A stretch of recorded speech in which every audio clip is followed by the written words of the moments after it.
abin da zai ba ku mamaki shine a musulunci an ce in kai sata a yanke maka hannu, haka ne? Amma a dokar Najeriya aka ce in kai sata shekara 4 a first. To wannan abun ka duba dokar musulunci ta fi tsauri ko kuma dokar Najeriya? Aka duba dokar Najeriya ma fa ta fi sauki.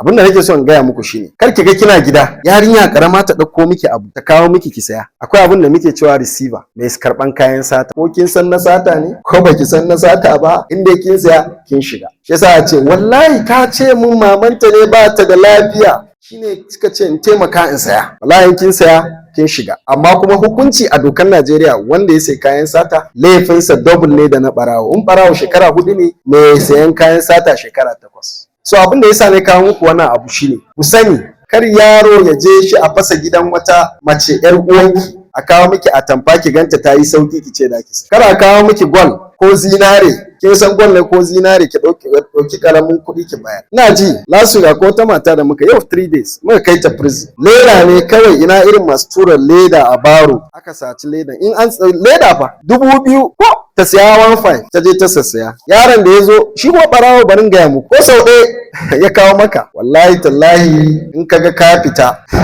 zan yi tambaya da barawo da mai sayan kayan sata, in kaga kes ya kare a tsakaninsu sai abu guda ɗaya fa. Wallahi in ka sai kayan sata sau ɗaya a wajen barawo, in an kama shi an rogo ya kira sunanka, in aka kamo ka biya, in ya tafi ta wajen terminus in ya sata aka yi C division, in ya je ya sha wahala zai ce na sayar ma mamawa ne, sai ƙara kawo ki zaki ƙara biya. In ya je katako dissenting, in ya je CID dissenting, ya je duwala na sagon dissenting. To in kaga bala'i da masifa ya ƙare a tsakanin barawo da wanda ya taɓa sayan kayan sata sai ɗaya mutu.